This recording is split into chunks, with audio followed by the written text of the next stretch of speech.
Mientras leía, Increíble todo esto. mientras leía, observaba toda esta actividad del ángel Gabriel, cómo buscaba a las personas para crear los personajes y hacerlos carne, hacerlos vida de lo que Dios había escrito en otros libros.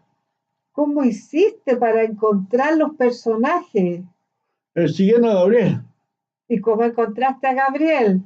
hablando con Daniel. Daniel estaba orando y confesando el pecado de su pueblo, que por eso se habían ido a Babilonia, lo habían arrojado para allá, y no nos hemos dispuesto a entender tu verdad, el libro de la verdad, tu verdad. Nuestros padres fueron flojos. Entonces, en este momento que dispusiste tu corazón para entender, yo he venido para darte sabiduría y entendimiento. Y ahí le explica la profecía de las 70 semanas, porque había engañado al rey Nabucodonosor 2 veces. Le dijo que era la cabeza de oro que había soñado en el sueño, y no, la cabeza de oro era el reino de David, que Nabucodonosor destruyó los reyes. La plata eran los sacerdotes, el bronce eran los políticos, las clases sacerdotales, las piernas de hierro los soldados y los pies de barro cocidos la gente que vaya y se llevó a los nobles nomás para ver a los sacerdotes y a los hijos de los reyes. Lo más de todo lo suyo. Y tenía peso de conciencia Nabucodonosor, que el reino de David era hermoso, precioso, el reino de Salomón lo hizo, lo quemó, lo hizo tira. Pero fue por envidia. Y se llevó a la gente para allá, a los nobles, para mostrárselo a su pueblo, la grandeza y honra de Babilonia. Y resulta que Daniel lo furó.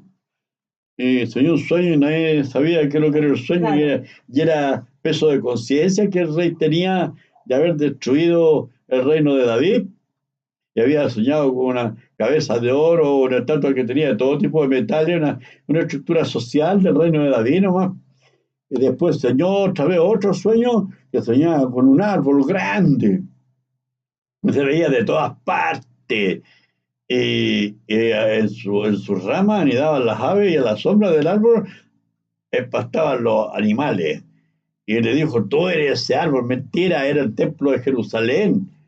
Y había comida para todo en el negocio del templo, iban los tiros a vender pescado a Jerusalén, otros traían de todo. Era un centro de compra Jerusalén, era como un mall antiguo. Y le dijeron que el día sábado era del repaso, no se podían abrir las puertas, que por eso fueron a parar a Babilonia, por hacer el negocio el día sábado, se preocupaban del sábado de Dios y se dedicaban a pasear y a comprar cosas en Jerusalén. Y entonces, eh, el gran árbol era el templo, que se veía de todas partes, en donde había alimento para todos. Eh, Habían los pájaros que anidaban en sus ramas y a la sombra los animales. Parecía el polo. Y le dice, tú eres aquel árbol. Y soñó que un vigilante santo ascendía del cielo y dice, cortad el árbol y dispersad su fruto, váyanse las bestias y las aves que están en su rama. Ah, el vigilante santo desciende del cielo, Jesucristo. Y dice que el templo va a ser destruido por Tito, el hijo de Vespasiano, porque se lo había enseñado Gabriel a Daniel en la profecía de las 70 semanas de año.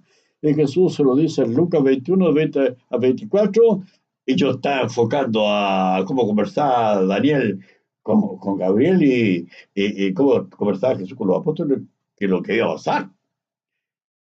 Y yo estaba al tanto porque estaba traído en la Biblia, metido en todos los tiempos, observando todo eso.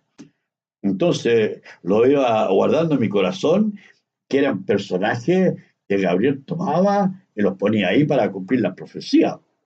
Porque Dios colocaba a los personajes con otros nombres, y él buscaba a las personas, las ponía ahí, y cuando en Isaías Dios le dice a Pedro y a Pablo, deje limpio su camino, el hombre inicuo su pensamiento, el impío era Pablo y el inicuo era Pedro.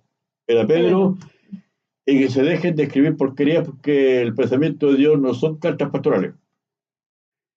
Era más alto que el cielo de la tierra. Así son mis pensamientos más altos que vuestros pensamientos. Entonces le dice a Pedro que se deje de escribir tonteras, porque él es el que le va a mandar el Apocalipsis a las 7 iglesias de Asia que no habían visto a Jesús, y llevarle la revelación de Jesucristo a la iglesia de Asia. Y este cada Pablo andar hablando a los Efesios, andar hablándole a Pedro en Roma y todo eso, no hagan nada, porque Dios ya tenía preparado lo que iba a hacer. Y ahí estaba yo observando todo eso. Y todo eso, esa historia que iba tejiendo y que se está escrita en la vida real, Gabriel llevaba a sus personajes, lo hacía que sin avisarle que hicieran esa profecía, ni ellos se daban cuenta que estaban cumpliendo una profecía, porque estaban actuando. Claro, La profecía para mí era viva, y para ellos no se daban cuenta quiénes eran los personajes y que esa profecía no era